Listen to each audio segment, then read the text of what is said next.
Buenas tardes. Bueno, gracias Esteban, desde allá, de Santiago. Muy bueno, la verdad tengo una doble presión por las presentaciones anteriores y por ese reloj que ya empezó a correr y por Pablo que me motivó para subir, me dijo a los 15 te corto. La verdad que un poco la idea era continuar en la línea de lo que estaban hablando y contar un poco de lo que estamos haciendo nosotros en este sentido en el tema producción ambiente. Pero antes de empezar me gustaría hacer una reflexión para poner en contexto por qué estamos hablando de estos temas hoy acá en el Movimiento CREA. Lo que planteó Esteban recién, lo de que el debate de los próximos 10 años va a tener que ver con la producción y con el ambiente, tiene su razón de ser y no es una moda. Y preguntándonos, lo primero que hicimos en Proyecto Ambiente, que a mí me toca hablar en nombre de un equipo, no soy yo el que trabaja, sino somos varios, y dentro de I+D de ACREA, cuando empezó este proyecto hace casi 5 años, una de las cosas que preguntamos es por qué la sociedad está preguntándose hoy sobre el impacto ambiental de las actividades en todas las actividades del mundo. Buscando una respuesta, que siempre hay alguien que piensa mejor que uno y mucho más, me encontré con este slide que me lo había prestado Christian Feldkamp y que me motivó a leer a un autor americano que se llama Herman Daly. Es un economista enrolado en una corriente que se llama ahora economía ecológica. Él es profesor de la Universidad de Maryland y fue asesor del Banco Mundial en el área de sustentabilidad. Y lo que plantea el amigo Daly es que cualquier actividad, bueno, acá lo que dice economía, cualquier actividad antrópica o un sistema económico está enmarcado siempre entre un ecosistema. Y dentro de ese ecosistema, sea regional, provincial, nacional o el planeta, tiene demandas, no sé si se ve, si le pueden bajar un poquito la luz para el contraste, si se ve que tiene demandas siempre de energía y de materia. Procesa esa energía y materia y luego da lugar a salidas de energía y materia. Históricamente, lo que dice Daly es que venimos de una era en la cual la población y las actividades nuestras eran suficientemente pequeñas en relación al entorno para que el entorno procese esas salidas de energía y materia, reciclándolas, tomándose el tiempo que necesite para poder reutilizarlas nosotros. Lo que dice Daly es, ahora pasamos a una era diferente. Como dijo recién Esteban, en el año 1800 éramos 1.000 millones de habitantes, apenas 200 años después somos 7.000 millones de habitantes, y en el año 1000 eran 500 millones de habitantes. Con lo cual tiene lógica lo que dice Herman Daly, de que hoy esta percepción de que hay un impacto de todas las actividades sobre el ambiente tiene que ver con que impactamos mucho más sobre los ecosistemas en todas las regiones del mundo y que parte de nuestra actividad, además de consumir energía y materia, va a ser ayudar a la naturaleza que le pase por la garganta las salidas de energía y materia de nuestros sistemas. Un ejemplo es la vida urbana. No es lo mismo una ciudad hace 1000 años que una megápolis hoy, ¿no? Sabemos lo que consume energía y materia en una ciudad y la cantidad de salidas que tienen de residuos urbanos, gases, escapes y lo que se les ocurra. Pero, ¿a qué viene todo esto? Si nosotros tomamos que esa cajita es la agricultura, podemos pensarnos qué pasó en la agricultura, en la historia de la agricultura, con unas pocas imágenes, y que tiene que ver con que esta actividad casi durante 8000 años, supongamos que este es un sumerio, es un egipcio, calculo, pero desde el año 6000 a.C., y que hasta la familia Ingalls, 1870, prácticamente el sistema agrícola era el mismo. ¿Qué quiere decir que es el mismo? Que era una actividad que no tenía escala, era una actividad que no incorporaba tecnología, no consumía combustibles, era un oficio que se heredaba de padres a hijos, y además el principal impacto, esa principal salida de materia y energía sobre el ambiente era básicamente la erosión hídrica y eólica y la degradación del suelo por uso y laboreo continuo. ¿Cómo lo resolvía la naturaleza? Muy fácil. Cuando un suelo se agotaba, nos cambiábamos de parcela y dejamos descansar ese lote por meses o por años o generaciones, y luego, si no teníamos más tierra, hacíamos la guerra a un pueblo vecino y usábamos las tierras del vecino. Pero básicamente esa era la mecánica. Hacia el año ya 1800 aumenta la población y la respuesta a la mayor demanda de alimentos es la mecanización agrícola, que queda especificada más que nada a fin del siglo XIX, principio del siglo XX, y aquí las entradas de energía y materia cambian completamente. Empezamos a usar combustibles fósiles, empezamos a depender también de lo que es maquinaria, lo que es insumos, en el sentido de lo que es, permiso de tomar agua, lubricantes y lo que es servicios que hasta ese momento no existía. Pero sin embargo, el impacto sobre el ambiente, el impacto sobre el ambiente sigue siendo el mismo que la agricultura tradicional. ¿Qué quiere decir esto? Que seguíamos impactando principalmente sobre el suelo como erosión y como degradación.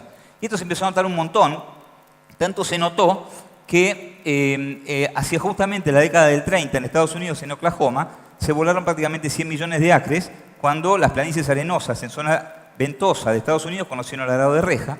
Y algo parecido pasó en Argentina para esa época, lo que dio lugar a la creación del Instituto de Suelos y Agrotecnia, que después se convirtió en el INCTA en la década del 40, y al movimiento CREA, que a fin de la década del 50, también preocupados por la erosión y la degradación en el oeste de Buenos Aires, da lugar al primer CREA en Derson-Deró. Y ahí empezó una preocupación y una escuela en Argentina de la preocupación por el suelo. Todas las escuelas de agricultura y de agronomía del país nos metían en la cabeza que había que cuidar y conservar el suelo.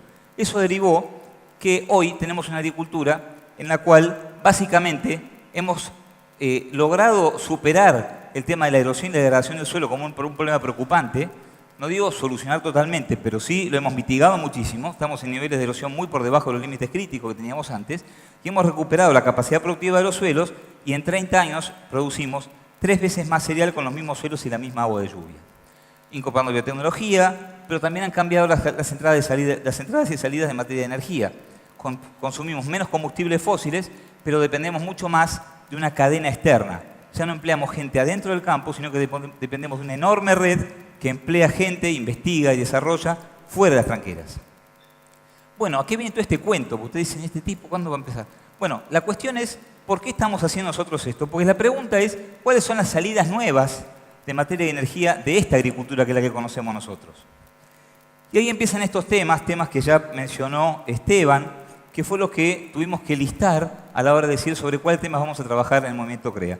Y no somos los únicos, hay muchos grupos que están trabajando en esto, el grupo Ernesto Bilizo en Anguil, Adrián Andriulo en Pergamino, bueno, el grupo de Esteban, por supuesto, en San Luis, otras organizaciones como Vida Silvestre, de Nacho Conservas, y todos con énfasis en distintos temas y enfoques tal vez distintos, pero siempre con este común denominador del impacto de la actividad agrícola sobre el ambiente. Cuando nos pusimos a trabajar en esto, identificamos varios temas. Suelos, ¿y dónde había vacía información en suelos? No en región pampeana propiamente, pero sí en el norte.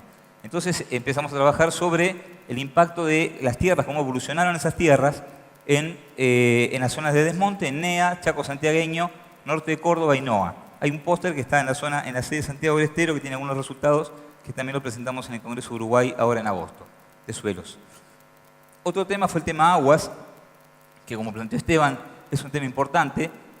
Y lo planteamos en dos aspectos. Uno es en la modelización de la dinámica de la napa para poder analizar el lavado de nitratos y para poder también analizar cuál puede ser el impacto de distintas secuencias de cultivo y distintos usos de tierra sobre la dinámica de la napa. Y otro trabajo que hicimos, que estamos todavía también haciéndolo con el INTA justamente, con INTA Castelar, fue el de medir el riesgo de contaminación con nitrógeno y fósforo y agroquímicos en cursos de agua y en napas. Para eso tomamos muestras diarias durante 2 años en el río Quequén Grande y en el arroyo Napalefú, acá en la zona Marisierras, y en el oeste en 20 sitios, en centímetros en Loma Media, Loma y Bajo, en 7 lotes de CREA en Derson-Deró.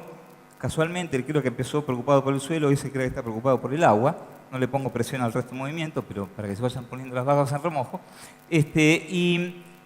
Hicimos un análisis de 2 herbicidas, 3 insecticidas, nitrógeno y fósforo, cuyos resultados también están en un póster acá en la zona Marisierra, se presentaron en un congreso en Estados Unidos el año pasado y ahora en el Congreso de Biología de Llanuras en Santa Fe. Otro tema en el que estamos trabajando también es en el tema de ordenamiento territorial, haciendo un trabajo de análisis del impacto socioeconómico sobre las variables, sobre el cambio de uso de suelo en el norte, con técnicos también ayuda un técnico del Minagri, Fernando Monti, que está en la sede de Santiago, presenciando el Congreso, con también un técnico de la Secretaría de Ambiente. Y otro tema que también le dimos bastante importancia, porque este es un tema de agenda importante, es el gases de efecto invernadero. Ahí hicimos un trabajo para el Proyecto de Naciones Unidas para el Medio Ambiente, para el MINCIT, de evaluación de necesidades tecnológicas para mitigar los gases de efecto invernadero en actividad de agricultura y ganadería. Y ahora estamos trabajando en la tercera comunicación nacional, el inventario de gases de la Argentina, de agricultura, ganadería, el cambio de suelo y forestación, con la Fundación Torcuato Di Tella y con gente de la Universidad de La Plata. Y otro tema que incorporamos, muy novedoso, fue incorporar el tema del marco legal. Para eso incorporamos un abogada en este caso, que es Eugenia Mañasco, y armamos una herramienta web que es el mapa legal CREA, donde ustedes pueden consultar cuáles son las regulaciones a nivel municipal, nacional y provincial para temas agroquímicos, ordenamiento territorial y efluentes. Y otra herramienta web que generamos, que está el póster en la sede de Rosario, es un sistema de indicadores que tiene que ver con cómo evaluar nuestras rotaciones o escenarios de cultivo, no solamente con el margen bruto, sino también, o margen económico, sino también con gas de efecto invernadero, emisiones, aporte de carbono a rotación, balance de nutrientes, ¿qué más? Balance energético, eficiencia energética, etc. Bueno, otra de las cosas que aprendimos, perdón, que tomo agua, pero no está en el libreto, Pablo, perdón. Tengo que hablar rápido porque ese cronómetro es terrible. Una de las cosas que aprendimos fue que lo de cuantificar lo sustentable que contaba Esteban era un tema que a nosotros también nos preocupa.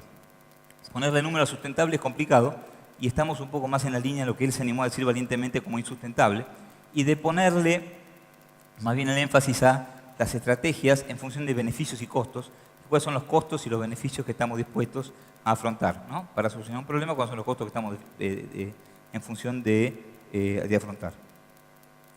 Y otra cosa que no sería honesto no contar es que nos preguntamos por qué la sociedad en todos estos años que había un impacto ambiental del agro sobre los suelos no tenía ningún reclamo hacia el agro sobre el cuidado del ambiente. La respuesta es porque no lo ven. Mayoritariamente las sociedades son urbanas y esto se veía muy en el campo, muy adentro, y la solución que nosotros estamos tan contentos con todos los proyectos que hemos hecho, la gente no lo ve. Nos ven como proveedores de alimentos, pero también hay muchos temas que están mucho más ligados a miedos e incluso a veces muy mezclados con consignas políticas. Lo dijo el ministro Barañao, no lo digo yo, pero se ve, se siente, y en ese sentido lo que aprendimos es que tenemos un doble desafío. Uno es el de generar conocimiento, aportar con nuestros ladrillitos, con otras instituciones académicas, a generar conocimiento sobre los impactos, pero además a comunicar qué es lo que estamos haciendo y cómo lo estamos haciendo en una sociedad que tal vez no conoce.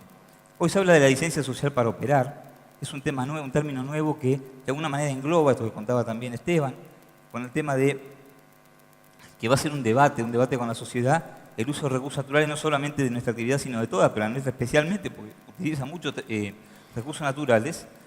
Y nos parece que a esa licencia social para operar le corresponde una contracara que es la de responsabilidad social de conocer.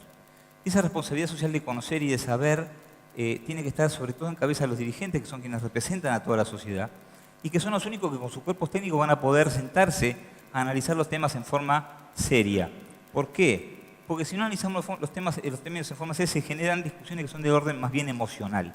Y cuando las discusiones son emocionales, ustedes ya saben lo que pasa, lo vivimos en casa, así que de eso tenemos toda experiencia. Y lo cierto es que solamente un político bien formado puede separar lo que es un miedo de un problema genuino y un capricho de un reclamo justo. Para terminar, la verdad que me gustaría dejar claras dos ideas. La primera es que no tenemos que tener miedo.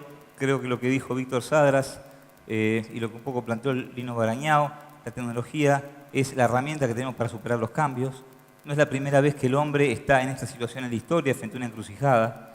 Y no tenemos que tener miedo, digo, porque la Argentina, en esas imágenes que veíamos hoy, mostró que en 100 años ha reinventado y ha cambiado el campo varias veces. No le tendría miedo a los nuevos desafíos, pero sí creo que tenemos que tener claro que hay tres cosas en las que tenemos que participar todos los productores, que es ser conscientes que somos parte de una red generadora de conocimientos, que colabora con la academia y que necesitamos de todos y cada uno en la generación de datos y en el aporte de datos.